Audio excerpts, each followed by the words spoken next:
Stovime, ko gero, pagrindinėje pastato erdvėje, kaip matome, čia tikrai erdvu, platu. Gal galit papasakoti, kas čia buvo prieš pradedant statybos darbus ir kas čia numatoma, kad bus ateityje? Taip, prieš prasidedant atnaujinimui, čia buvo įrengta nuolatinė ekspozicija, joje buvo pristatoma sovietinės ir nacistinės okupacijų istorija, lietuvių tremčių, taip pat politinių kalinių temos.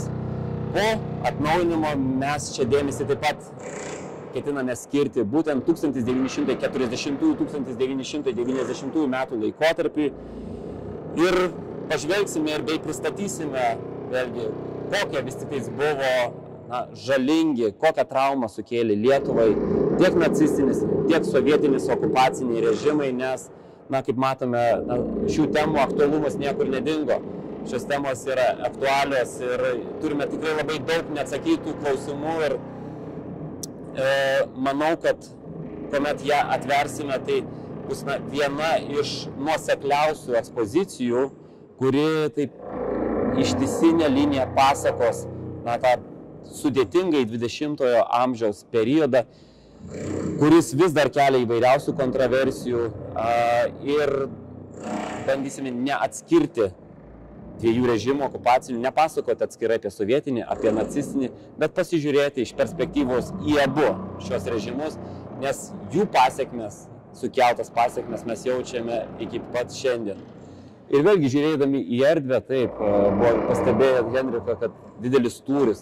Na ir man pačiam pirmą kartą, kuomet lankiausi šioje erdvėje, kuomet dar tik pradėjau darbuotis muziejuje, tikrai didžiulis įspūdis. Tai yra išskirtinė erdvė, tai yra, užduoda tam tikrą toną erdvė ir ji kalba apie tai, kad čia neįrengsi tiesiog paprastos stendinės eilinės ekspozicijos. Tai yra didelis iššūkis ir mums muziejininkams realizuoti čia tokį sumanimą, kuris iš vienos pusės atlieptų ir lankytojų poreikius bei lūkesčius, bet tuo pačiu ir nesugadintų šios erdvės, nes pats pastatas taip pat yra architektūrinis simbolis. Kaip jau minėjau, čia yra užkoduota labai daug gilių prasmių, tai vadinasi, ekspozicija turi būti sinergijoje su visa pastato vidinė architektūra. Mes matom, kad dabar sienos yra tuščios, bet kai kurios detalės visgi yra išlikusios. Pavyzdžiui, matom aukurą, matom vitražus. Ar jie čia pasiliks, ar jie bus integruoti į naująją ekspoziciją?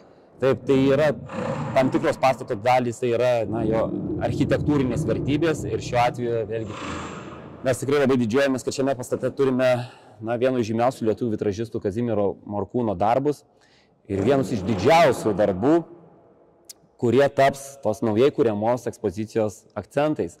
Ir bene didžiausias iš visų jo gyvenimo darbų taip pat yra šiame pastate, tai yra daugiau nei 150 kvadratinių metrų dydžio vitražas Nenugalėtoji Lietuva, kuris po atnaujinimo taps viena iš pagrindinių šios ekspozicijos linių, vienu iš pagrindinių šios ekspozicijos akcentų. Jis bus apšviestas, gražus ir lankytojai jau galės jį apžiūrėti, kaip seniau, kad galėtų.